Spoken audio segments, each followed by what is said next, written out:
What's going on, everybody? It's your boy Justin from Justin Paul Sports. We are here for week 2 of our SEC preview that's going to go on for 4 weeks. Last week we did LSU, and actually I can't remember who we did last week, but I know today we're doing Kentucky, we're doing Tennessee, we're doing Vanderbilt, we're doing Arkansas. So if you like the Hogs, then you just got to go. I know you like that sound. Was pretty impressed that I could do that, but I can holler like a pig. But speaking of hollering, let me bring on my co-host with the most, who does all the graphics, all the work, all the behind-the-scenes stuff. Ladies and gentlemen, it is Bobby from Bobby's Big Board. How are you doing today, Bobby?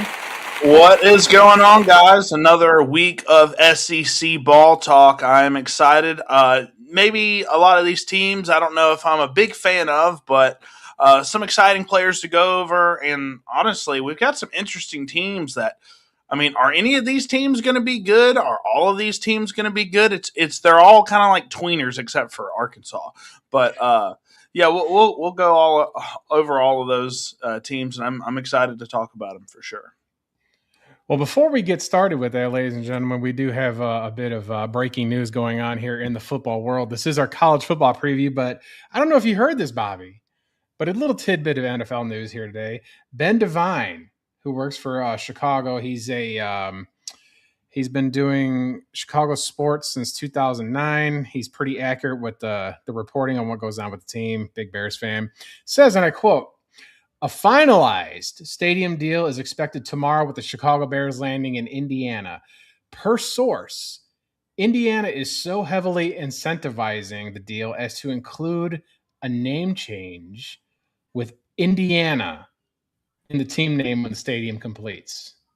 So that being said, what are they going to be? The Indiana Bears of Chicago? It's just absolutely a clown show what's going on there. But when your team is when your Soldier Field is owned by the Chicago Park District and you can't maintain your old field and do things along that, that's kind of things that happen. So just a little bit. Yeah, that's kind of where they're at. I think that's where they're at. I don't think that the Bears would like to move away from Chicago because they've been there for so long. Are they the longest tenured team in terms not of a Soldier Field? They used to play at Wrigley Field, but they played at Wrigley Field until the 70s. Gotcha. But in terms of the name, they've been the Chicago Bears forever, yes? Yes. Okay. Yes. And also, before we get started, I also wanted to say this, ladies and gentlemen, we do have 2 commercials, 2 ads. And the first one right here, I just want to get a little preview of what's going on with Justin Paul Sports and the upcoming college football season with sports betting. So just take a quick peek at this.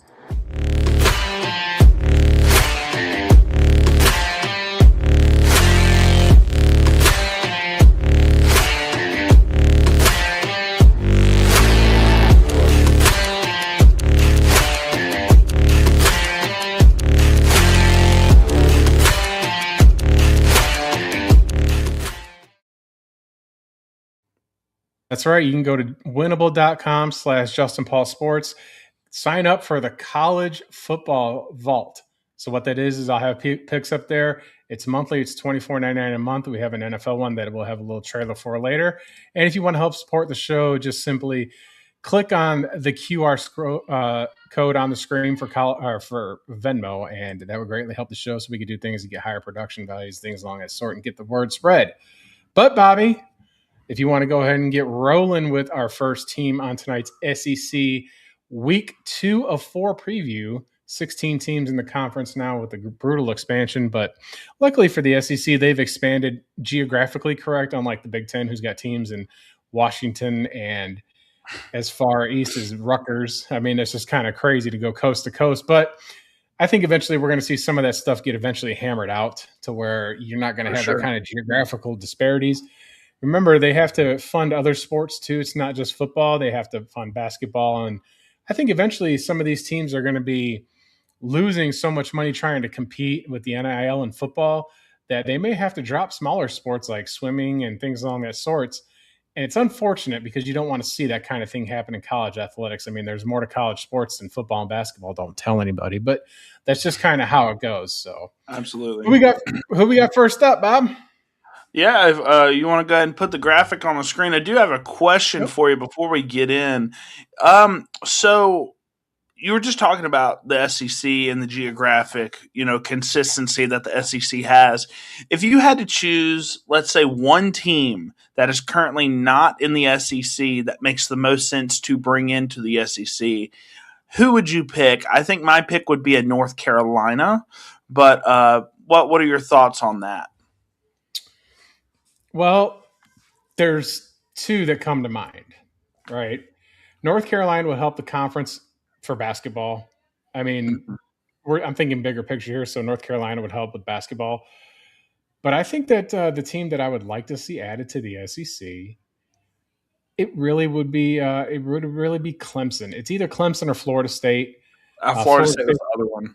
Yeah, but they got more tradition and history down south with their rivalry with Florida. It makes sense. Clemson though has established itself as a quality football program in the state of South Carolina.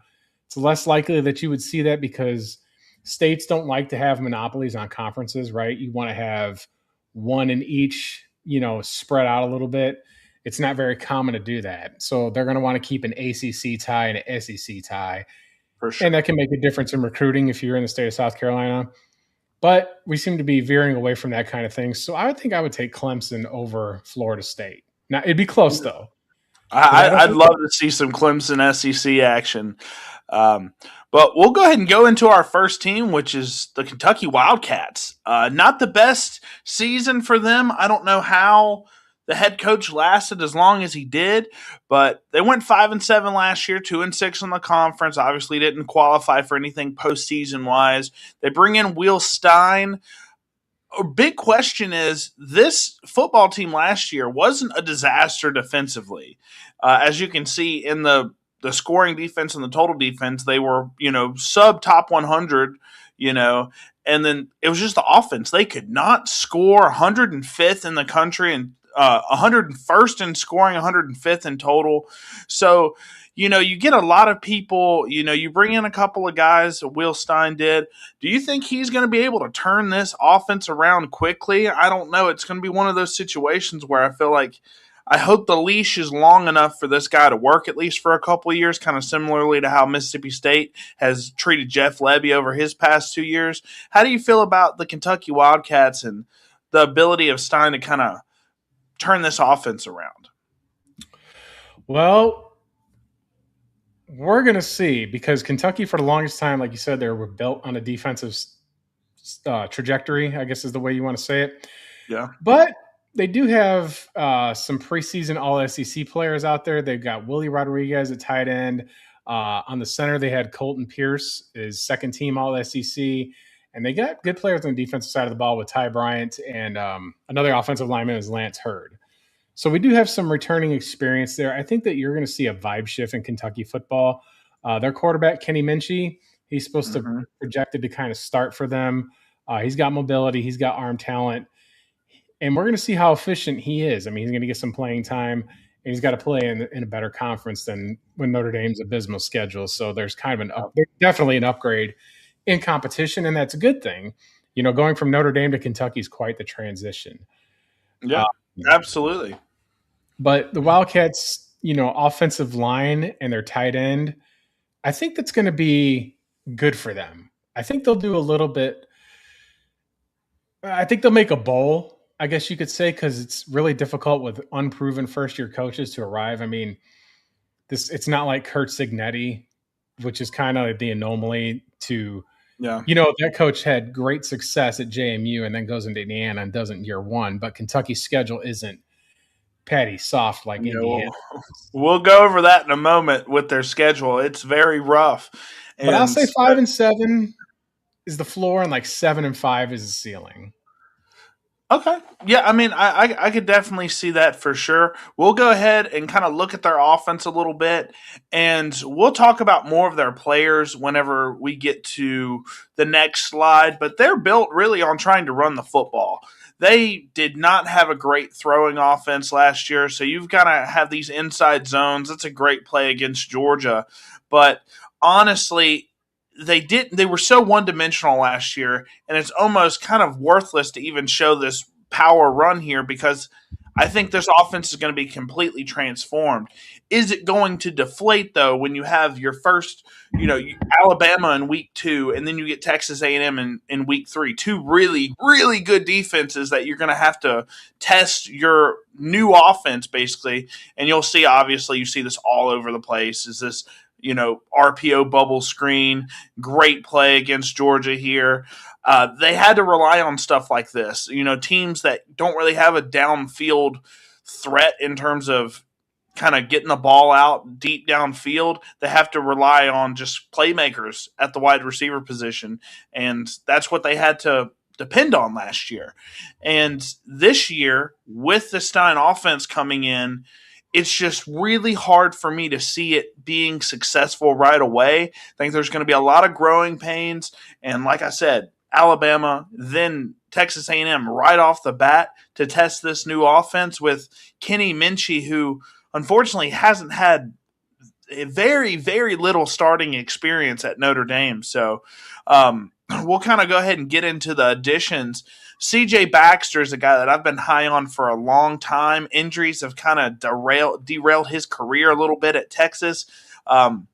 He's finally getting some sort of opportunity at Kentucky after kind of just falling out of favor at Texas. You got Nick Anderson, who's kind of another guy, same situation. He was at Oklahoma in 2023, I believe, and had 800 yards, 10 touchdowns. Then he kind of transfers away from there, goes to LSU, barely makes an impact there. You've got Javonte Barnes, who's a veteran presence from Oklahoma at the running back spot. So they've got a lot of really solid players. You mentioned Willie Rodriguez. I like him more on the blocking role as the tight end, but you see all these guys coming in. I mean, there's a lot of players to like here. But what are your thoughts overall on the offensive personnel, and where do you think this offense goes? Do you think it's a top 80 offense in the country? I don't know. I think that's the thing. We're not going to fully know because we don't know how Stein's going to implement that offense with a new roster. So it leaves everything up to chance, right? Like you said, they're going to host. They get Alabama in Lexington and they play A&M. I don't know if that one's at home or not. I don't have the schedule here in front of me.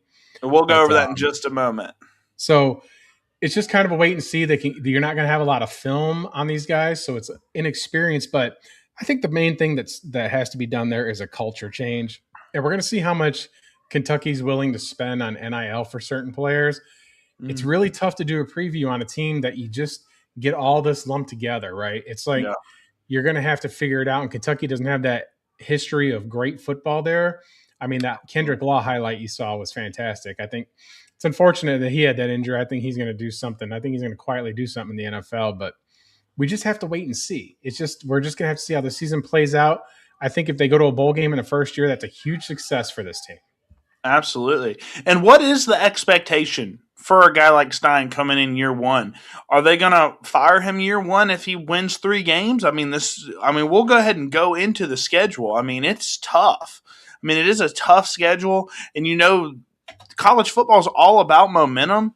And you go ahead and look. I mean, Youngstown, you got an easy opener for your home game, but then you got Alabama and then Texas A&M, and then you get the South Alabama game, but no game after that is really easy. I mean, even Louisville at the end of the year they're a good team. They're a good football program. So, I mean, you see 2 pretty solid wins here. South Alabama is not a slouch, but Youngstown State for sure a win. I'm seeing maybe they sneak in a couple of SEC wins, but who? That's the problem. We don't know what this team's going to do basically at all. It's just a bunch of unknown guys that are unproven that's going to come into a brand new offense where they're going to be deflated after week 3. And it's going to be Stein's job to keep them up and rally them through those first 3 weeks so that offense can keep pumping into the later weeks of the season. Well, I'm kind of looking forward to it. I mean, this is a gauntlet for SEC, but I think there's some winnable games here. I think that some of the games that they could win, Kentucky, they've nearly beaten Georgia the last 2 seasons. They don't have them this year.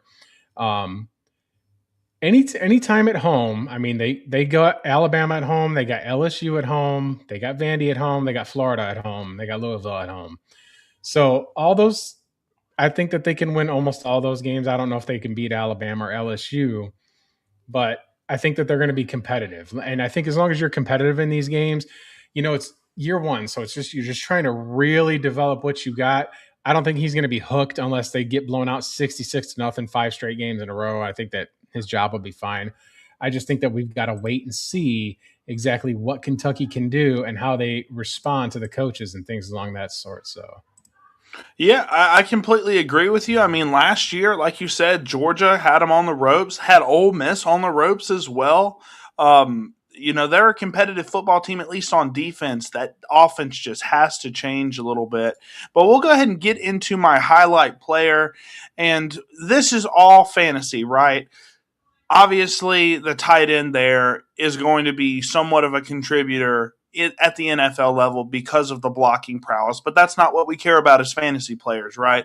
So I'm going to say CJ Baxter is the guy that I'm thinking of here. I'm not entirely sure if he's still got it.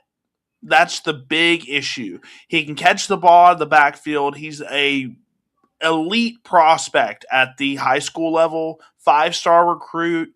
He was a pretty productive as a true freshman, but injuries have just really hurt this guy. I think he's got a great 3-down skill set. He's got the pass catching ability. I think he's going to lead this backfield as long as he doesn't get hurt again. I think he's up for a true breakout. And with this identity on offense being run the ball, I think CJ Baxter is going to be the centerpiece if he stays healthy. And I'll kind of go into the film a little bit as to why I like this guy so much. I just need to see more explosiveness and just overall more physicality from him to really be all in on a guy like this. Like you said, a 5-star recruit. So there's definitely potential there. I mean, he did go to Texas. So obviously he went to an elite school that does believe in his talent. And maybe this is the year where he gets to shine here. Expectations are a little bit lower, but he'll be playing, to potentially get himself into the league. He's got a fan base that's going to rally around him if he does great. Like, it's a lot lower expectations in Lexington than it is in Austin. Absolutely. So the thing that I love about CJ Baxter the most, there's audio to these. I did not know that. But number 4 here, you'll see him in the backfield, is just his decisiveness. Just his decisiveness in his overall, in his vision. And I'll show you this now. You just see him, he's got the Le'Veon Bell type of factor to him, where he's able to just really find the crease. I mean, that's a very Texas did not do him a lot of favors in the run blocking department. And you just see him find the small crease. He can get skinny through the hole. And then this is a perfect example of what CJ Baxter is. Just find the crease, stops. He can stop and go really well. And, I mean, that's really impressive stuff here, to be able to find that hole, change directions. And then this is what happens when everything breaks right for CJ Baxter. As you can see, versus Houston, he's got the ability to really ramp up his speed when fully healthy and get the touchdown. I think CJ Baxter, if he recovered well from those injuries and gets that burst back, he's got the vision, he's smart, he's a capable running back that can fall forward through contact, he has the pass catching upside. This guy can be special if he can really figure out the injuries and get his health back together. Yeah, we'll see what Kentucky's doing. It should be interesting stuff for sure. So we'll go ahead and segue into the next team, just kind of bulldozing through this. The Tennessee Volunteers, who, I mean, they have a really strange dynamic over there, because last year, you see it. They went 8-5, 4-4 in the SEC. They lost in the Music City Bowl. But Josh Heupel has a fantastic offense. Top 6 in the nation in scoring, top 7 in total offense. I mean, look at that, 466 yards per game in the SEC. We have to understand, guys, when you're putting up offensive numbers, when you're playing SEC defenses the majority of the season, that is insane. So what Ole Miss and Tennessee did last year is very significant. But then you look at the defense, and on the defensive side of the ball, they were just not in it last year. 91st in scoring defense, 92nd in total defense. And they've got a lot of questions too. They come off of the 28-30 Illinois loss. They ended up still scoring 40 points per game pretty much. And they've still got a lot of guys in that offense we'll talk about. But we just got to see what the new signal caller is going to look like in terms of the quarterback position and how it's going to end up looking, because they have a lot of the same guys. We just need to see what the quarterback's going to do. I think it's all down to what the quarterback can do for this, to see this team be successful, because they have the offense there. They just got to get that defense patched up. Well, let's talk about the defense a little bit here. They brought in Jim Knowles. So it's a new defensive scheme going on there. And I think that his scheme will help be adaptable in SEC conference play, especially if they can get pressure up front without doing a lot of blitzing. That's kind of like the MO for any defense that's there. But let's talk about Tennessee as a whole. I think they're a top 25 team. I think there's between 8 and 10 wins for this team next year. 5 returning starters on offense. They've got 8 returning starters on defense with the new coordinator, new scheme. So you're not going to see those atrocious numbers in the 90s, I don't think, again this season. It's very difficult to be lousy from year to year or elite from year to year. So there's always a little bit of fluctuation in any kind of season. And like you said, Heupel and Halsey is the offensive coordinator there. They're big, creating explosive plays. They run that veer and shoot offense, just like Mississippi State runs the same type of thing, where they got the players way out on wide splits. Toes. Yeah, and it's really more of a running style offense to try and create separation and spread everybody out. But I think the issue with Tennessee this year, too, is going to be the schedule. We're going to go over that in a minute here, but it is not pretty. It's like Kentucky's. But I do think that there's enough returning firepower after having a bit of an off season like they had last year, especially after going to the playoff the year before. Ever since they took their shirts off in Columbus, they ain't been right since. And you can't be getting smacked around by the Big Ten, losing to Ohio State and then losing to Illinois, and expect to have some kind of credibility. So we'll see them coming out this year. We'll see them coming out for sure. And like you said, I'm going to go over this a little bit because you see the wide splits here, and you can see the quick plays here. This is just a levels concept, really. It's just reading kind of – you've got the double unders basically here, same with these. And then these defenders basically have to make a choice. Because they were so good, they're going to make these safeties definitely respect the deep half of the field. So then you've just got easy work. So the quarterback's just reading these linebackers and saying, hey, are y'all going to move up? Well, I'm going to throw it here. If y'all move back, I'm going to throw it here. And that's exactly what happens in this play. And they do that a lot. They're playing space. That's exactly – you broke down the offense to a T. Is they're playing space. Great ball by, I think, Aguilar was their quarterback last year, right? He's gone. Yes.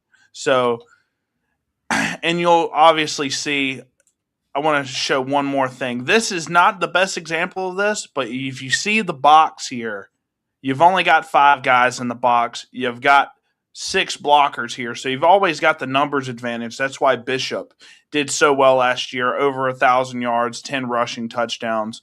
And I don't really have any running highlights, but you're right that this is a running offense. It definitely can be, because look at the box there. You got 4 guys in the box, because look where you have to put your defensive backs and look where you got to put your linebackers, because they're all the way at the edge of the field. You see another, come on. Every team's going to be running this. That's Mike Matthews. We'll talk about him more in a little bit, but you play the outside of the field. You play the inside of the field. It's a guessing game. It is a nightmare to deal with. When this veer and shoot offense is working, it is a nightmare to deal with, especially if you can get the run game going. It's a nightmare. It's a really good scheme. You just have to be right up front in the trenches, and that's the thing I want to segue into. All five, all five of the starting offensive linemen have significant starting experience, and they're all there. I mean, they have a really good offensive line, probably one of the best offensive lines in the SEC. But we got to talk about the quarterback, right? Faison Brandon. He's a 5-star freshman. Do they give him the job? He's very mobile. He's got a big arm, like a lot of these kids coming up. He might not be a true dual threat, but he's definitely somebody that can get the ball moving with his legs, kind of like Joey Aguilar in a way. They've got a bunch of guys coming in: Ian Duarte, TK Keys, Javin Gordon, just a lot of guys. And then they have a bunch of people returning. Deshaun Bishop, who did great last year, 16 touchdowns. Then you got both of their 800-yard receivers coming back. They're starting tight end. And then 4 of their 5 starters are returning. And then they bring in another starting offensive lineman that has a ton of experience. Obviously, they lose Chris Brazel. Shout out Chris Brazel. I hate that he tore his ACL. I was really excited about Brazel in Carolina. Lance Hurd was the one that transferred over to Kentucky. Then Joey Aguilar obviously left. So there's a lot to like about this offense. I think it could be another top 20 unit this year. Well, y'all see the hat on my head, but I have to agree with you that Tennessee should be trending on the up this year. For the quarterback competition, like you said, Faison Brandon, they got George McIntyre, Ryan Staub, Mason Phillips. They're going to have competition there. I don't think that job is solidified. I think we're going to find out early in the season. I mean, unless Heupel declares a starter, I really think that it's open. And like you said, when you got a returning offensive line, that's one of my 3 keys to when I'm trying to get a feel for when I'm making picks and doing my bets. Quarterback, offensive line, defensive line.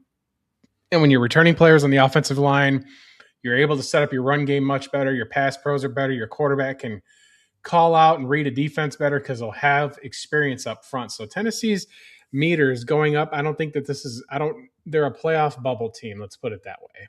Absolutely. It pains me to say it.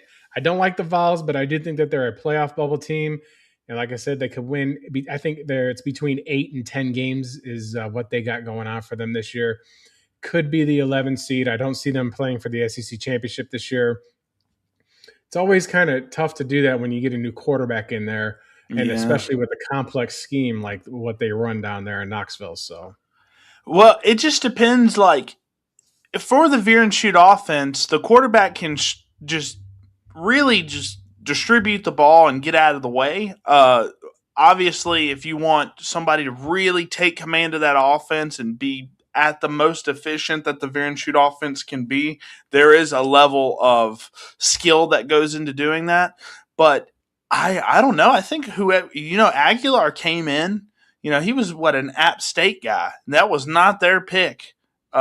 Whenever, obviously, oh my goodness, I don't remember who's the guy. There you go. Yes, Amaliava. He transfers out last minute, and they're kind of stuck in between a rock and a hard place last year trying to figure out their quarterback, and they go with the guy from App State. And he led a top 10 offense last year with little to no experience in this offensive scheme. So it's been proven with this head coach that he can bring in a guy that doesn't have a lot of starting experience in this veer and shoot offense and make them successful. So I'm excited to see whoever ends up getting the job and see how they do. Bobby Hill. Heupel looks like Bobby Hill. So here is the schedule here. They start off, I think Georgia Tech's they lost Haynes King, who, guys, I know Haynes King didn't get drafted. I was shocked by that when he didn't get drafted. I thought he was worth like a 5th, 6th round flyer at best because he had so much starting experience. He was fast, athletic. Yes, his throwing motion is horrible, but you look at guys like Mahomes and stuff like that have worked out with that weird throwing motion. I was shocked that he didn't get drafted, but you get 3 teams back to back to back here. Furman, who's just an easy win. Then you get Georgia Tech on the road. They're a little bit of a tough team. They've been ranked the past few years throughout the season. Now, with Georgia Tech, they lose Haynes King. They've lost a couple of guys. I don't know how they'll look in terms of their division and how they're going to be in terms of an outlook next year. I think Tennessee could get that as well, even though their defense is good. Kennesaw State, shout out, they kind of came in and they've been a decent school since they've came in. And then obviously once you get into the SEC play, it just gets dirty, right? You get the Alabama, the Texas, A&M, you've got LSU, Vanderbilt. If Vanderbilt's even as good as they were last year, they have flash in the pan. Stay tuned. In a little bit, we'll go over them as well. But I think you're right. I think I see 10 wins here. I think they start 3-0, probably drop the Texas game, beat Auburn and Arkansas, probably beat Kentucky, South Carolina, Vandy. I mean, and then they probably get one of those other ones for a 10th win. I mean, yeah, I think you're on the money with 10 wins here. Well, here's the thing. Every tough game on that schedule in the SEC is at home. Yeah. Texas, Auburn, Alabama, Kentucky. Well, not Kentucky, but LSU. The home team, the home slate for Tennessee is very favorable. Now, I tend to disagree with this about Tennessee saying that Knoxville is the toughest place to play because I've seen teams just go in there and put the belt to ass on Tennessee over the last few seasons. But they do get Texas, Auburn, Alabama, LSU all at home. Their toughest road game is A&M. They're at Arkansas, they're at South Carolina, and at Vandy. So their toughest game is going to be at A&M, but I think when we go over A&M next week, I believe, I've got some hot takes on Texas A&M that you're going to want to tune in for. But there is a possibility that Tennessee's got a path to 10 wins. I don't think that they go unscathed in that schedule, but they do get the favorable matchups at home. Might be one where they slip on the road. Texas, Alabama, LSU are their biggest threats in the SEC, and they can win all those games. As much as I love Alabama, there's things about, they've lost the last two in Knoxville, so I'm not going to discredit them like that and be unreasonable, but they could absolutely, I just don't think that they're good enough yet to go through that schedule unscathed. And I will say it's not like a haunted house to go into and play at Rocky Top, but I will say their fans they might have the best fan base in the SEC. I mean, they love them some Tennessee Vols football more than probably any other fan base. Alabama's a close second. I know LSU's always towards the top, but just the love that Tennessee has for this team, good or bad, has always just been really respectful in my eyes. But we'll go ahead and get into the spotlight player here. It's Mike Matthews. So obviously you could go a couple of different ways here, right? You could go with Mike Matthews, or you can get the guy that's, Staley, the other 800-yard guy. I think Staley's more of a gadget player, more of a college football player. I think he will go to the NFL. I think he will make a returns role somewhere in the NFL.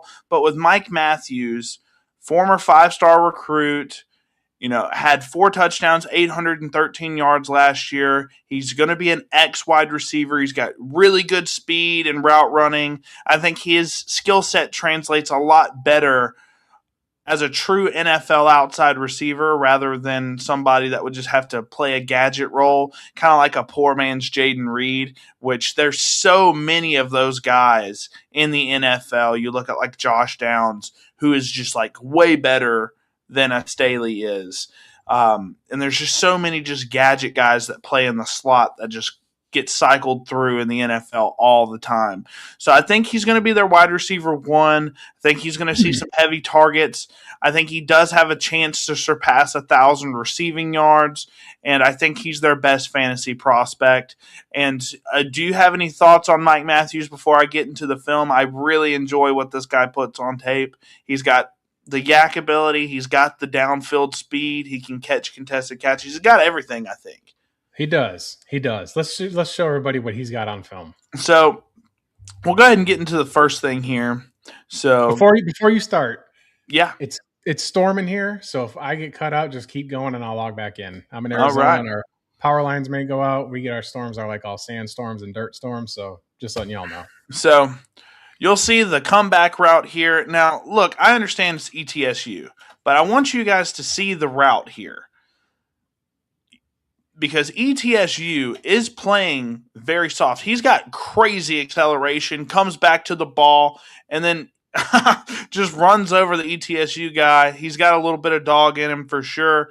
And then play action here, just is able to really kind of go in and run these routes and get open. Yes, I understand ETSU, but then you see the deep downfield speed at the spring game. I mean, that's like 3 yards of separation. He's probably a low 4.4s runner if I had to guess, and he's got good size as well. I mean, there's just a lot to like about him.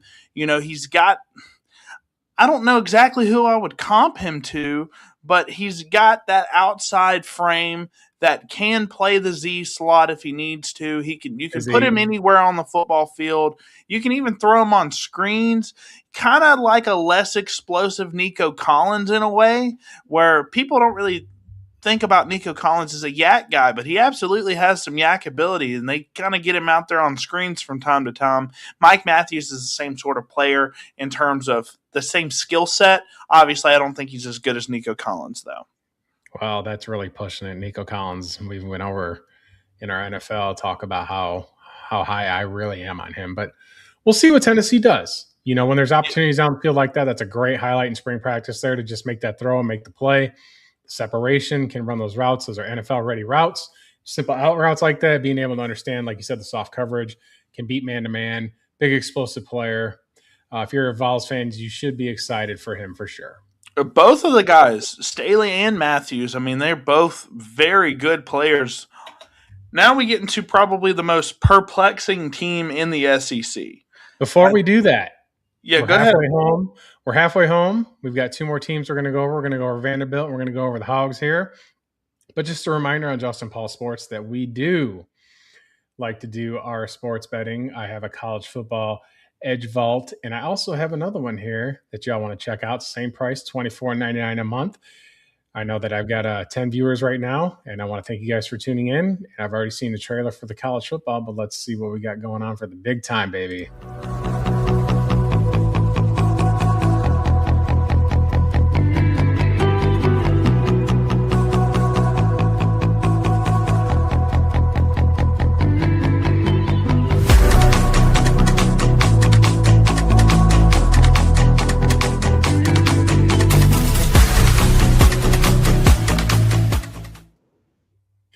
That's right, $24.99 a month for the college football and $24.99 a month for the NFL.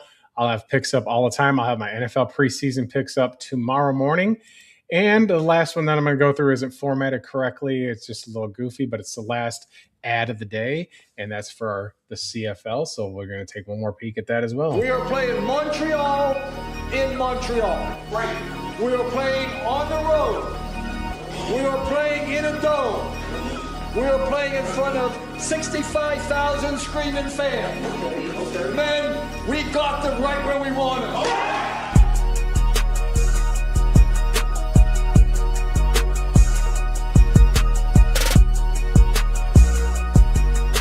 We got them right where we want them.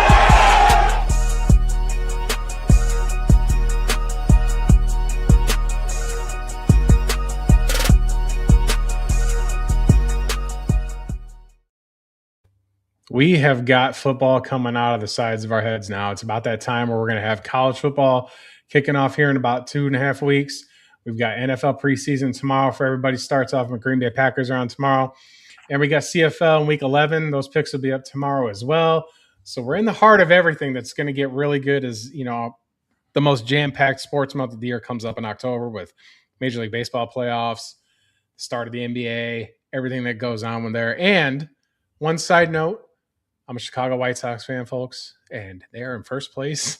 And after the season they had 2 years ago where they didn't even win 40 games, this has been an incredible turnaround. So shout out to the Sox. But let's talk about the most unlikable team lately in the SEC due to their running there. It's something, there has to be something in the water in the state of Tennessee. Now, I don't know if it comes from the Smoky Mountains or Memphis, what it is that goes on in that horizontal state that just has them so full of who they are. I mean, their entire existence of a great season is beating Alabama.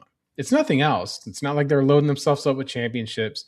Um, Vandy had the most Johnny Manziel on steroids quarterback without the wins, as the ISO would like to say, who was the same size that I was in seventh grade. But nonetheless, I just feel like Vandy wore out their welcome quick. Usually teams that have been lousy for a long time, they start winning and then they get really full of themselves like they've done. Like Indiana's another great example. Like we've arrived. Well, we're not doing a Big Ten preview, but if we looked at Indiana's schedule, I've seen high schoolers play tougher schedules than that. I'm just saying. But let's go ahead and talk about the Vanderbilt Commodores. What do you got for us, Bobby? The main thing about Vanderbilt is, was 2025 a flash in the pan, or did Clark Lee really kind of turn this team around and have them on an upward trajectory, right? They went 10-3 last year, 6-2 in the SEC. You got to be a good football team to do that. I mean, yes, they lost to Iowa in the ReliaQuest Bowl, but you look at the offense, 8th scoring offense, 9th total offense, a top 10 offense in the SEC. I'm telling you guys, that is impressive. And then the defense was not a slouch either. They were a top 50 scoring defense, almost a top 50 total defense. I mean, they were good on both sides of the ball. Vanderbilt normally is a pretty tough defense anyways, but they really needed to figure out the offense. And Diego Pavia really kind of went out there and had some Manziel magic for a season. And now he's gone. Yep. He didn't even get drafted. He actually got waived by the Ravens, who picked him up off as a UDFA. So we really need to see what's going to happen with Vanderbilt, because Diego Pavia, like him or not, he was the soul of Vanderbilt last year. I mean, he was making play after play after play, putting his body on the line, just like Manziel was with A&M, right? So he's gone. Where does this Vanderbilt team kind of go from here? Obviously, they have the high pedigree, the highest rated recruit they've ever gotten at the quarterback spot this year. He's probably starting. I don't like freshmen starting in the SEC normally, but what are your thoughts on Vanderbilt? We'll go into their schedule later, but they're just a perplexing team. I think they're the most confusing team in the SEC. Well, like you said, it's all about replacing Diego Pavia, right? So they got their 5-star recruit, Jared Curtis, who was committed, I believe it was to Georgia, and decided to decommit and go to Vanderbilt. Shout out to my boy Ben at work, who wanted me to tell everybody tonight that if there was a little nugget of information about college football, just to remind that he let me know.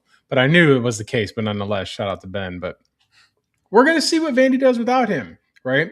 There is a little sizzle to having a overly confident quarterback that can get things done, and there were obviously times last year you can't go 6-2 in the SEC without getting some things right. Like, I'm not just going to make fun of Diego Pavia the entire time, but nonetheless, he did take Vanderbilt from the bottom dwellers that they were. They did get into a big New Year's Eve bowl game. They competed against Tennessee the last 2 seasons. But we're going to see what they could do with the running game. They got Cedric Alexander. They got McKalen Young, Jamazo Lassiter. Sorry, mispronounced his name. So there's a little bit of a strong foundation there to run the ball. I think that you're going to see Vandy do more runs than they are letting this freshman kid, if he starts, rip on the offense in the SEC. But we don't know. Like you said, is it a Clark Lee situation? We're going to find out. Gerald returns for Vanderbilt. They got Cole Adams, Ja'Cory Thomas, Bryson Coleman. So they've got themselves some players down there. They've got the swag. Know that they've broken the mold of being losers to have back-to-back successful seasons. But the schedule, which we'll talk about here in a little bit, is going to be their Achilles heel. I could see anything between a 6-6 season and a peak maybe of 8 wins. That's kind of how I see the commies. Well, let's go ahead and look at this offense a little bit. So Pavia had them rolling last year a lot. You know, they use a lot of motion. And Pavia, I mean, he didn't really have to stay in the pocket all that much last year. You know, all about the quick pass game for Vanderbilt. Obviously, they're a run-first offense. They've been that way for a long time now. But Pavia brought, very efficient passing to the Vanderbilt Commodores last year. And you're going to see him kind of rolling out off-play action. And then look at that throw on the run. I mean, look, Pavia, yeah, he's small. That's probably his main reason for not being in the. He's not going to have a successful NFL career, in my opinion. But to be able to make this throw on the run, I mean, that's a perfect throw. Yes, I To the understand. opposite side. To the opposite side. He's running to his left. Absolutely. And that's in, and we'll see it closer here. I mean, this is just an insane throw. And we talked about the Gamecocks. They're not a slouch defense at all. They were a great defense last year. And that's exactly where you want to put it to give him a chance to make a play on the ball. Pavia brought a lot of really high level throws to the Vanderbilt Commodores. We got to see Jared Curtis do the same thing. Does he start? If he does, I'm a little concerned, right? Because you're going to have these defensive coordinators trying to eat him alive every single weekend because, look, that's what defensive coordinators want to do. They want to put the young guy on skates. And I feel like that's what's going to happen if you throw that kid out there. But obviously they got Ja'Cory Thomas from Old Dominion, Javante Connor out of East Carolina. I don't think he's going to be a big time contributor right away with, Eli Stowers is gone. They did lose a couple of other players. No, we're just talking about Diego Pavia, but they lost Eli Stowers, who was their, real big time tight end. They got Cole Adams from Alabama. He's kind of like more of a return man, but he can be used in the slot as well, and I think he'll get more opportunity than he had at Bama because, Bama's usually rocking an NFL receiving corps. So Cedric Alexander, like you mentioned, coming back. Junior Sherrill, who had a pretty good season last year, almost 800 yards, 7 touchdowns. Macklin Young, another running back. So they got multiple running backs that have some really solid experience. You see 9 yards per carry from Macklin Young. That's really impressive.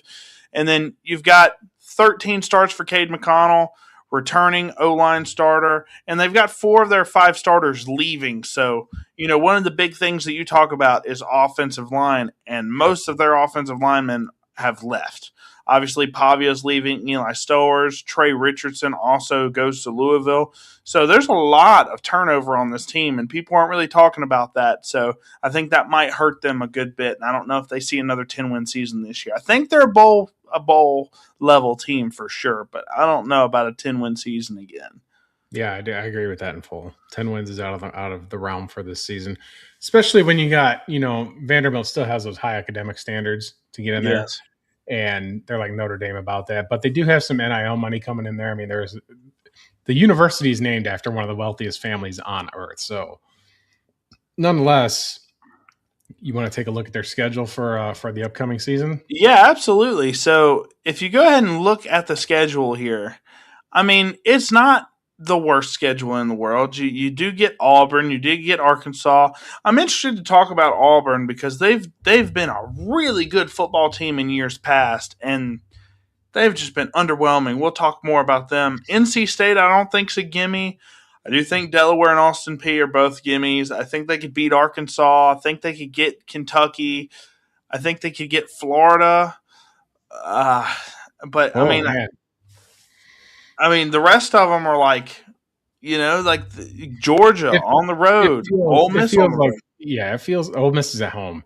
It feels like a 500 season. It does because you're way inexperienced on the front. You've got an inexperienced quarterback, and you don't have a whole lot of depth at wide receiver. You're still relying on your running game, so they're going to slow games down. It's not going to be as exciting. But there might be somewhere they can pull stuff out of here. I mean, I do think that they can pull out 6 wins. I don't know if they have a worse season than that, though. I don't think they have a losing season, but I think 500 is kind of where they sit. Yeah, maybe 7 wins, but it's just they'd have to really be competitive in the SEC. But I'm going to talk about Junior Sherrill a little bit for their spotlight player. This guy is probably the person that I was the most excited about in terms of just overall ability. He's their leading receiver from last year. Like I said, almost 800 yards, 7 touchdowns. He's got proven production versus SEC competition. There's a lot of guys that are coming in from other Power 4 conferences that aren't SEC level. They haven't proven themselves against SEC corners. This guy has. I think the route running and separation gives him a clear NFL pathway. I think he could be an easy Z receiver And I mean, he has a significant opportunity to raise his draft stock here. That he can go over 1,000 receiving yards if everything breaks right. I just don't see anybody else really taking that number one spot away from him. Do you have any thoughts on Junior Searle before I get into the film? Because I'm really excited about this guy for sure. No, I think, like you said, he's wide receiver one. I think there's some talent there to be seen. Let's show everybody what you're seeing. So let's go ahead and go into the film here. Just got a couple highlights here just to keep things brief. But you see the ability here. Hey, that's what I like to see. Look, and then once he gets the ball in his hands, he's got those twitchy hips to where he can really change direction really fast. He's got the speed, obviously, as you can tell. And here he is versus Georgia State, getting open, makes the guy miss, makes another guy miss. He's very slippery in space. And then here he is versus Texas on the comeback route. And then he's just able to – the reason I picked this clip, because it doesn't seem like a particularly impressive clip on 2nd and 17, it's what he does as soon as he catches the ball. This is something that Malik Neighbors does better than anybody, is when he catches the ball, he can turn into a runner immediately. He can accelerate while changing direction, and this guy is very similar at doing that. Now, obviously not as good, but he's able to change direction and accelerate. He's able to turn into a runner as soon as he catches the ball, and that's why he's so dangerous in space. Obviously, you saw many clips there where he's making guys miss, and I think he'll do a lot for the Commodores next year, making people miss. Should be good. I'm curious to see how Vandy fans feel about their team this upcoming season, so we'll see if they're still as boisterous as they were last year. Well, now we get into Arkansas, unfortunately. And, you know, Arkansas, I feel like Arkansas had a team. They had a team the past few years with Taylor Green, and their defense just can't figure it out. I mean, pretty much dead last in scoring defense and total defense. You see those numbers just absolutely atrocious. But you see the offense, 23rd ranked scoring offense, 13th in total offense. Taylor Green was really out there trying to do something. Super athlete. I'm really if they give Taylor Green some opportunities for Cleveland this year, I'm going to be really interested. I mean, he's not ready. He's not ready. We don't know. The Browns have 75 quarterbacks, and they can't. They've just got a mess up there. They got Deshaun, they got Shador, they got Dylan Gabriel, one of them they got Taylor Green. I think Dylan Gabriel will get cut. But let's talk about the Razorbacks. The Ryan Silverfield era is among us. I saw him in an interview on the SEC Network. Talked about the little things that he was changing in the culture inside. Like, I know it sounds ridiculous, but it was like painting walls and lights and stuff like that. And it's just little things like that psychologically that add up to show an attention to detail. I really like this hire for the Razorbacks. Okay. He's going to have an up-tempo offense that kind of sticks to what they've been doing. Mm-hmm. But like you were saying, the biggest split on this team is how offensively they were really, really great. And then defensively, they were just an abomination to football. Yes. But we don't know who's going to play quarterback. Is it going to be KJ Jackson? Is it going to be AJ Hill? I mean, Jackson's the dual threat kind of guy, and AJ Hill's more of your, pass standard, Ty Simpson pro style quarterback. Yep. And, but he's got a big arm, and that seems to be more the trajectory of what the offense is going to be there. But a lot of transfers here at Arkansas this year. Absolutely. They've got a great player on defense with Quincy Rhodes Jr. I don't know if you've seen anything on that guy, but he's an absolutely beast mode of a football player. But again, every team that we're talking about this week is like, this is like the worst, kind of the worst batch of the bunch. I'm not trying to knock Tennessee here. Yeah. But it's like the worst batch of the bunch because their schedule is bad. I don't think that Arkansas, their ceiling is a 6-6 season. Yeah, I think that's the ceiling, and that's being really, really generous to them. More like a 4-win football team, but they have upset ability to do that. But like you said, we got to see something out of that defense because if you keep doing that kind of stuff defensively, you're just gonna have to go based on like Quincy Rhodes and the rest of that defense. But man, oh man, The Hogs are going to be. Can you do that, Bobby? Can you howl like a piggy? I'm not doing that. I'm not even attempting that. But I will say, you see, and I want to preface this clip with this is what Taylor Green brought to this offense. This is a 6'6", 240-pound man that is able to run faster than everyone on the defense. He looks like Cam Newton right there. He looks Cam Newton was not that athletic. Not compared to Taylor Green. I think he was a better passer and he was better at a lot of other things. Taylor Green is probably one of the freakiest athletes I've ever seen in my life. And you just got that. I mean, he could punch you from 20 yards away. I mean, you see his arms go all the way below his knees. He's just a freak. Now, they lose Mike Washington as well, and we'll talk about him some more as well. But you see, kind of, this is Taylor Green. I mean, look at that zip. I mean, that's crazy. That's a 20-yard pass that he's getting just immediately downfield. They do like to run a little bit of a pro-style offense in terms of how when they throw the football. They had some super athletes. Mike Washington, super athlete. Taylor Green, super athlete. Omega Blake as well, very solid wide receiver for him. They're all gone.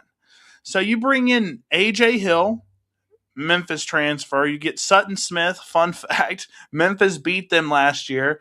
And Sutton Smith actually had the game winner for Memphis to beat Arkansas. And now he's transferring to Arkansas. He had like 150 yards in that game. You've got Donovan Fapel from New Mexico State. Chris Marshall, who we'll talk about Chris Marshall as well. They've got a lot of guys coming in. They got two of their offensive linemen coming back. Braylon Russell, who I think might lead this team in terms of rushing yards. Jaden Platt's coming back. C.J. Brown. But they've got to replace – I mean, Mike Washington was 6'2", 230 and ran like a 4.3, 140. I mean, it's insane. Taylor Green, I think, has the fastest 40 time. He's a sub 4.4. It's like a 4.35 40.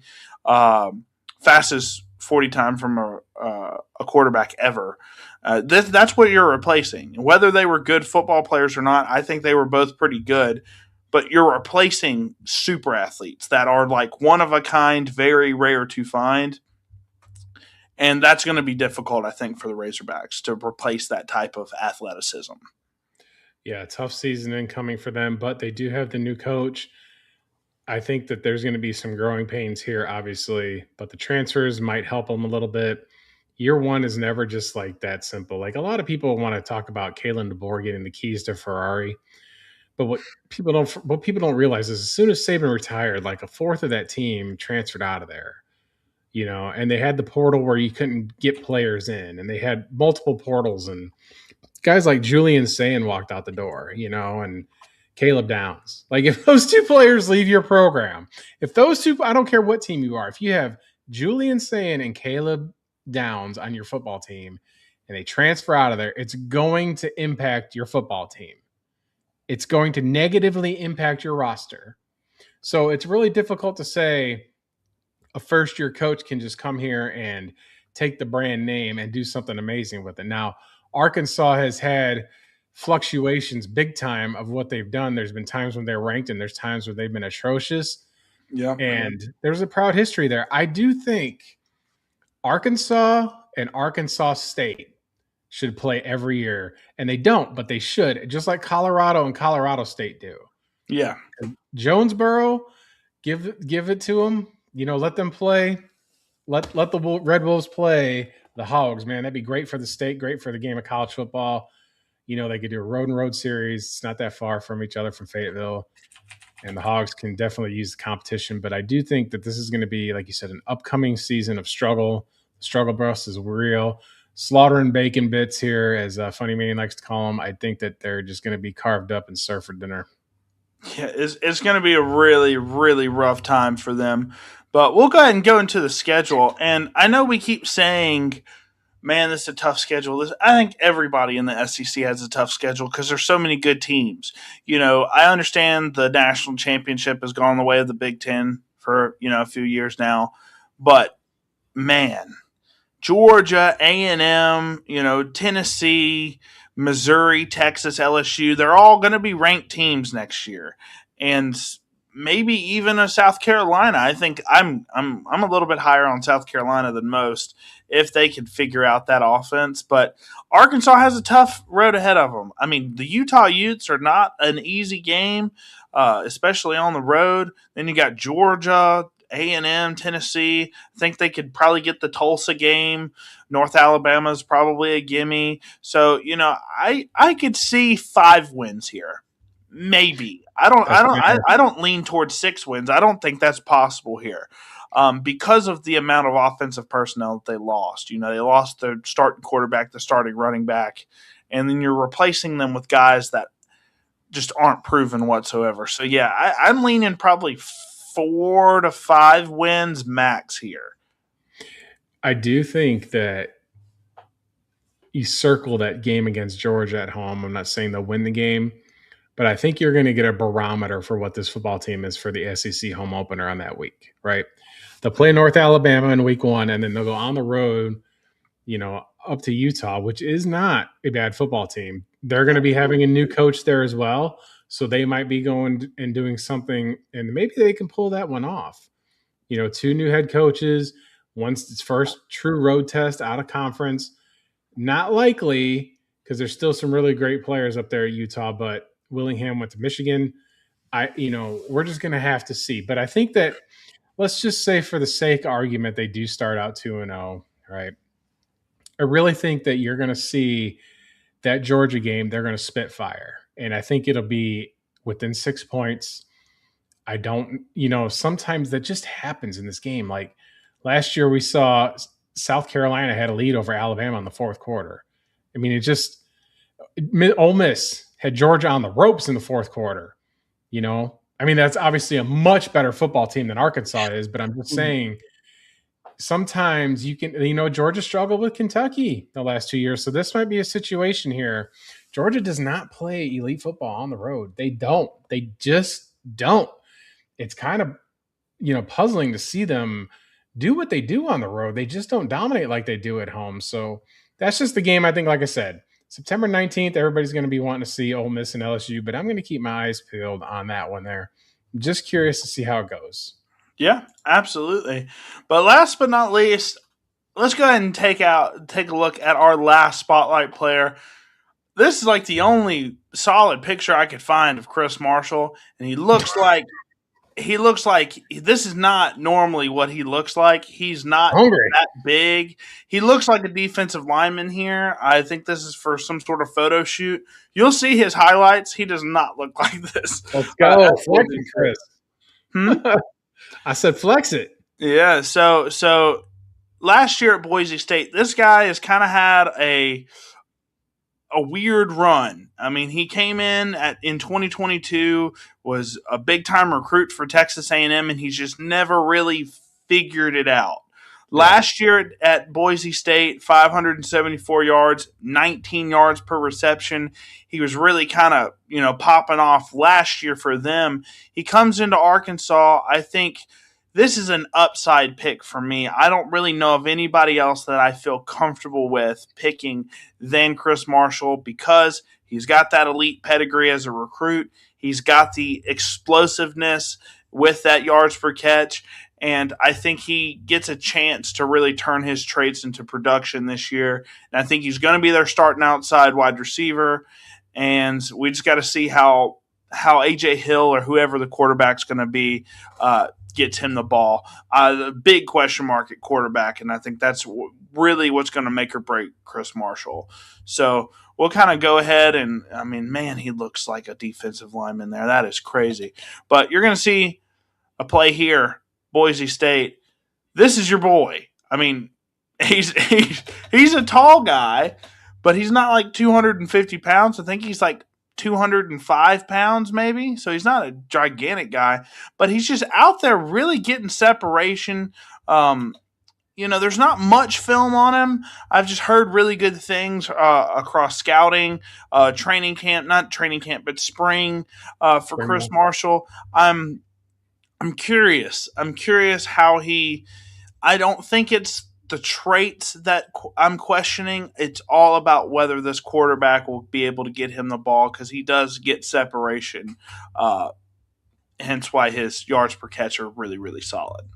Well, he's taking a step up in competition going from the Mountain West to the SEC. So that isn't – he needs to be commended for that. He's not scared of competition. And, again, when you got a new coach, you don't have film on anybody. And they got a new quarterback here. So he can go out there and pop off, or he can go out there and, run flat as can be. We're going to see, though. He's got the size. He's got production. Arkansas is going to need to throw the ball to somebody. Why not him? Yeah, and it's weird because A.J. Hill is a freshman, basically. I mean, he started very little at Memphis last year, sub 60% completion percentage at Memphis as well. So I don't know if I'd put all my eggs in one basket with A.J. Hill. But, yeah, I mean, that's the last guy that I got. I'm excited. I mean, we kind of got all of the bad teams kind of out of the way. And the last 2 weeks are going to be absolute bangers. We've still got Auburn, Shout out to JT, the Bama fan. He's a huge Alabama Crimson Tide fan. He's got Roll Tide Nation, does the Herb and Raj podcast. Huge Alabama stuff. He does follow me on X. He's promoted some of my stuff. So shout out to JT. Thanks for tuning in. I appreciate that, bud.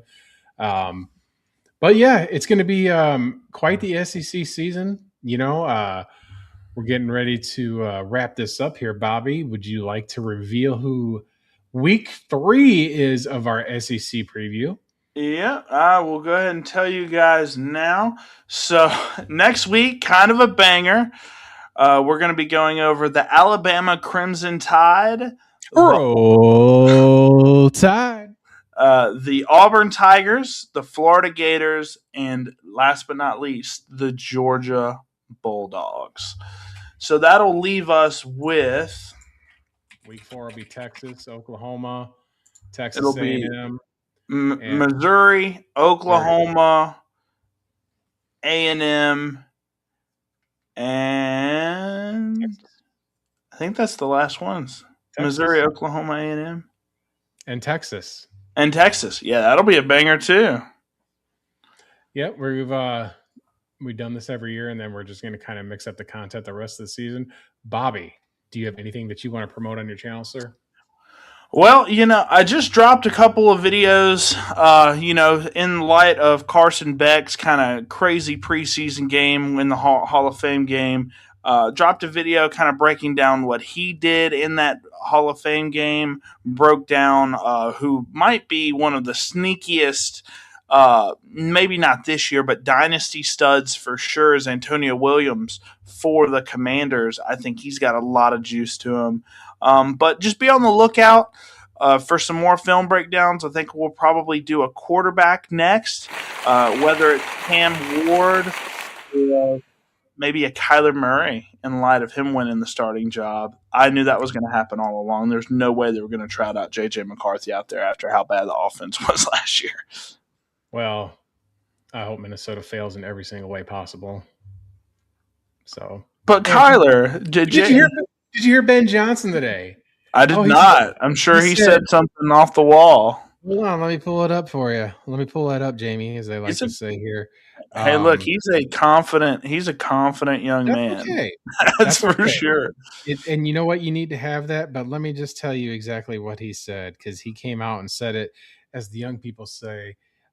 He said it with his chest. So shout out to Ben Johnson for being his good, better, best mode. Hold on, I'm going to pull up the exact comment because he gave bulletin board material to the National Football League. He says, and I quote, Ben Johnson on his goals for 2026. I want more than the Super Bowl. I want to have the highest scoring offense ever, which happens to be the 2013 Denver Broncos. I know how many points per game they scored, which was 37.9, which is kind of crazy if you think about it for the NFL. That was 56 touchdowns. He says, I want to surpass them. I want shutouts. I want blowouts. Does this man realize that he's got the most mid under the center player, and Luther Burden's already tore up, and that defense is going to be giving up 37 points a game this year? But Good for you, Ben. It's good for you, Uncle Ben. We're going to see what you're about this year. I can't wait to kind of see how that 8-9 Chicago Bears team blows up this year. I've said it over and over, but I just thought that was really, really heavy in the stones for him to make a statement like that. What do you say in response to that question, right? Like, let's say you're the head coach of the Titans, and they ask you, what are your goals? I mean, what do you say? You say, yeah, I'd like to just win 6 games, No, that's not going to go over well. What do you say to that? Honestly, if I'm a head coach, I'm not being a bias when I say this, but I'm going with the Saban approach of working on the processes and what it takes to be successful as a football team, right? You don't want to just make these outrageous goals. You want to have those big picture, but to go out there, if you were to ask other coaches that question, not just Saban, but any of them, would any of them say something that bold? No, I mean, Ben Johnson's a bold guy. I think he's earned to say something crazy like that. I don't think he's going to be able to do that. Caleb Williams is going to have to toss 56 touchdowns. He's absolutely put a target on his back for the future Indiana Bears right there in the city I was born in Hammond, right there off the beautiful shores of Wolf Lake and the beautiful steel mills that will give that oxygen, just that British Petroleum refinery air that I breathed in for so many years. People just don't even know unless you're from there. But nonetheless, Bobby, thank you so much for your graphics. Thank you so much for your work. You guys go subscribe to his channel. It's Bobby's Big Board. It is one of the best channels out there. That is the logo. He designed that himself. He is a graphic designer. He is an IT legend. He is a father too. And with that being said, we will be here on Cover 2 Cash, episode 3 of our 4-week SEC preview. And we will see you guys next week, Wednesday, 9 o'clock Eastern. Thank you so much for tuning in.